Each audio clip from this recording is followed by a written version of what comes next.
Hey, good morning, friends. Mark Holmes here with Michael Anthony Fitness. back from California. Thank God.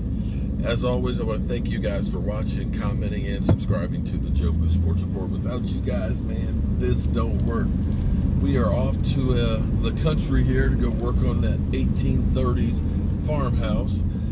Finally going to be able to put the trim that we made a week or two ago back up in place. It was a lot more damage than we thought. But, you know, a lot of times you don't know what you're getting into until you get into it and find out, oh my God, this is a mess. But that's the life of a carpenter working on old stuff. So me and Michael were having a discussion about Zeke Elliott, okay?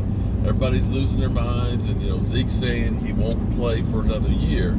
No, for a full year. For a full year. That's what we reported. Well, here's the thing. There's a couple of dates that are important.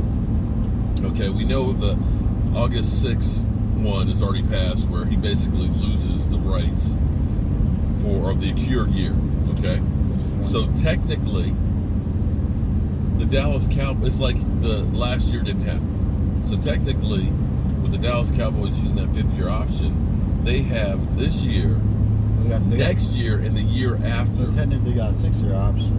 Well, and then they could go through, and then they could franchise tag him 1, 2, or 3 times. And see, here's the difference, because people are thinking about the the Le'Veon Bell situation. See, Le'Veon Bell was franchise tagged once because he was a free agent. His contract was over. They franchise tagged him. So he didn't have anything to lose by not sitting out other than losing that year. Okay? He ended up, of course, signing a $16 million guaranteed deal. He didn't really make any more money, and he lost that year of playing. So it's been a long time since he's actually been on the field. The difference with Zeke Elliott is if he is not there by, I think, October 29th, technically, if he is not reported by then the Cowboys would have to apply for him to be reinstated to be eligible to play, which is just a minor technicality. I don't think that Roger Goodell would go through and say, you're not going to play, you know, because you haven't been there. Okay, that's that date. The second one would be 4 weeks before the end of the season. If he has not been reinstated by then he wouldn't be eligible to play for playoffs. What can happen, though, is, let's say, hypothetically, Zeke says, you know what, that $13.3 million deal that you offered me, that's not enough. I'm going to sit out for that year. Well, then technically, next year, Cowboys can say, we're going to keep that deal, because that deal that's for this year then would be next year's deal. So that 3.8 that you didn't get this year, that's what you get next year. And then the year after that, you would get the 9. And then the year after that, the Cowboys could tag you once, so they could tag you twice the second time, or even a third time. So, in essence, him sitting out a year, you're still in the same boat. You're not going to be able to, recoup that money, and it's not going to give you any more leverage unless it ends up being a disaster year for the Cowboys. So, I honestly believe that we just need to relax. I think the Cowboys and him will work it out.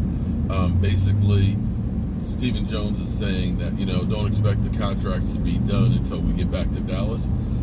We have the game this weekend, then we have the game against the Rams, and then they head back to Dallas. So we're talking about, a week and a half from now is when they'll really start hitting these contracts hard. Your thoughts? You think he would sit out a year? I don't think he'd sit out a year. We'll wait and see. I thought it would be there by the 6th, but he wasn't there.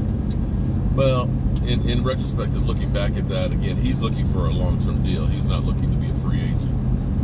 If he had come back in, but see, again, even that year, the reality is it doesn't really matter, because the Cowboys could have franchise tagged him after.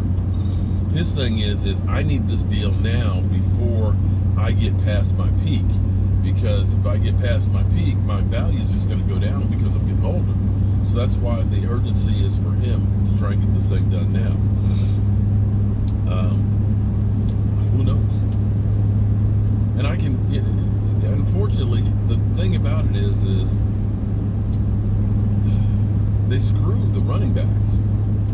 You know, most running backs, 4 years, 5 years, your career's done. You never get an opportunity for a second contract very often. I would say, I mean, you look at, okay, Melvin Gordon is trying to get one because he realizes, hey, the end is near for me too. I need to go ahead and get paid while I can still run. You see Todd Gurley got his deal, but he's already 1 year in the deal. He's dealing with arthritis. Who knows? He's not going to be productive probably 3 years from now.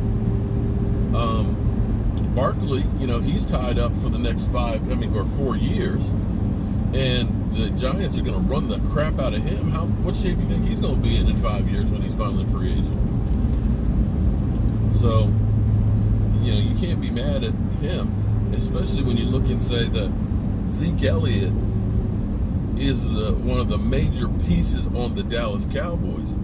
But you look at pay scale wise, he's way down the list. And even if he gets a new contract, he's still way down the list. So they'll get it worked out. You watching the Redskins tonight? You're not. You don't want to see Case Keenum? I don't really care much about preseason. Oh boy! Well, I'm just happy that we got some football, and I got to get my practice and stuff going for season, because preseason is where champions are made. So I got to be ready to hit the ground running when we have those first games.